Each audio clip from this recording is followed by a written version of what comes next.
Hi friends, my name's Tammy and this is my booktube channel, Believe in Yourself. And today's video is going to be a blind date with a book.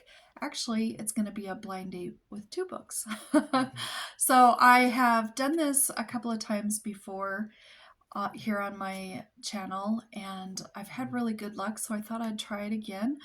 I ordered a blind date with a book from two different sellers on Etsy. This time I decided to try and go on the least expensive side of my choices. And I also wanted to try something different. I was interested in possibly even getting used books. I don't need them to be brand new. And so these are both affordable blind date with the books that I got on Etsy, and they are both with used books. So I'm gonna show you what they both look like and then we'll open them. This is one of them, and I thought she did it up really pretty. And then this is the other one, and this one's really pretty too. So I think we'll start with this one because it's the one I'm holding. And it says on the front here, it says, a famous writer just moved to town when a teenage girl is found murdered. Sheila is working for the writer when she discovers that a scene in one of his novels matches the crime scene. When the police chief discovers a second dead teenager mirroring a murder in another of the writer's books, they are drawn into a web of trickery and deceit. Ooh, that sounds really good. So there's, the little ribbon there. Okay, let's take that off. All right, this says a mystery thriller, 4.3 stars on Goodreads. And there are some little book tabs. These are all kind of in the blue theme. Everything here. Oh, that's pretty. A bookmarker. I love bookmarkers.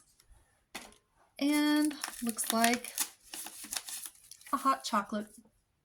So that's a lot of fun there. I'm going to go ahead and start opening this.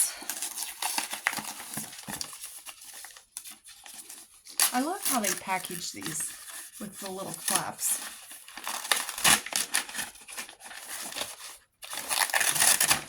Okay. There's the book. What is this? Breaker's Reef by Terri Blackstock. Oh, I like Terri Blackstock. I have read several of her books. Never heard of this one though. So, yeah, it says a Cape Refuge teenager is dead. Then another body is found. Will Sadie Caruso be the next to die? So I'm very excited about this one. It's always a gamble, right, when you get these, because you think, have I read this book? Do I already own this book? And it's in really good shape for being a used book. I'm very excited about that. And it's got really short chapters, which I love. Oh, there's a little bit longer one. Very excited about that. So that was definitely a win.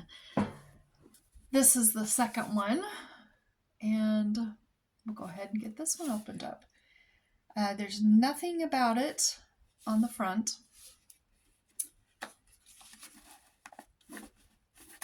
I should have maybe got my scissors out.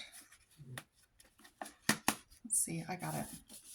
We got it. We don't need scissors. So this one, we have a sticker, Professional Bookworm.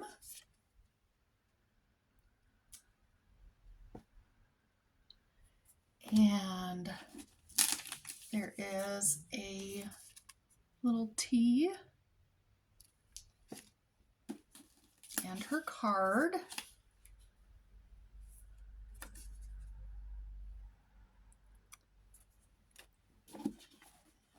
Something else slid down in there.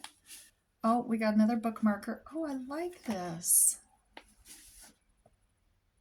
And it's the same on both sides. I like that bookmarker.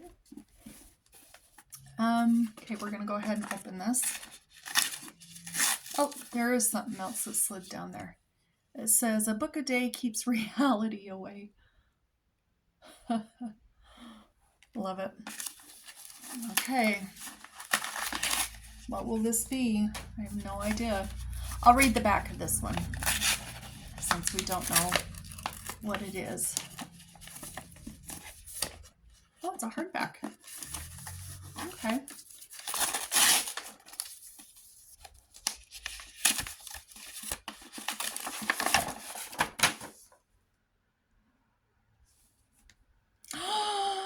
Karen Kingsbury, The Baxters.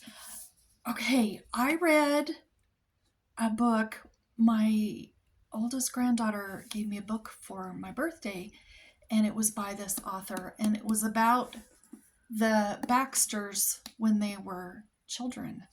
So I'm excited about this because I know that there's a whole bunch of books in the series, and I really enjoyed the book where they were, the Baxter family were all children. So this will be a lot of fun. All right, it says on the back, Elizabeth Baxter stood on the front porch of her family's home and let the wind gust over her. Ominous wind, dangerous, foreboding. A shiver ran down her arms. What was this terrible feeling? Today was her second daughter Carrie's wedding. The ceremony was being held at the chapel on Indiana University's campus. Dinner and dancing would take place in an adjacent hall. They'd be inside all day, whatever the weather. No, Elizabeth wasn't worried about the storm outside. She feared the one in her heart, the one building between her grown kids. The storm had a far better chance of tearing things apart, especially today. Elizabeth turned back inside and walked to the kitchen. This was the Baxter house, a white Victorian farmhouse with a wraparound porch and enough bedrooms for the 5 kids Elizabeth and her husband, Dr. John Baxter, had raised there. They had moved in when their youngest Luke was just 6 years old. Back then, everyone they knew wanted to be like the Baxter family. A dozen years has passed since then, and in that time the house has seen more laughter and witnessed more love and life than most ever would. These days her family just wasn't the same. Something had changed, and there was nothing she or John could do about it. After the reception, the family would return to the house for more celebrating. That was the plan. So what would these old walls hear today? Doubts about Carrie's choice of a groom? Arguing between the middle kids? Scoffing at God from the oldest? If Elizabeth's bad feeling was right, this might be a day everyone would rather forget. Oh my gosh, I'm so excited about this. I kind of wondered what happened with all those Baxter kids as they grew up in the book that I read earlier this year. So this is going to be a lot of fun. And then maybe I'll be able to continue on in the series too. So I think we did really well. We got some fun little bookmarkers and fun little things, but trying to get it so there's no glare, 2 really good books. So I hope you've enjoyed this video, and we'll talk to you later. Bye-bye.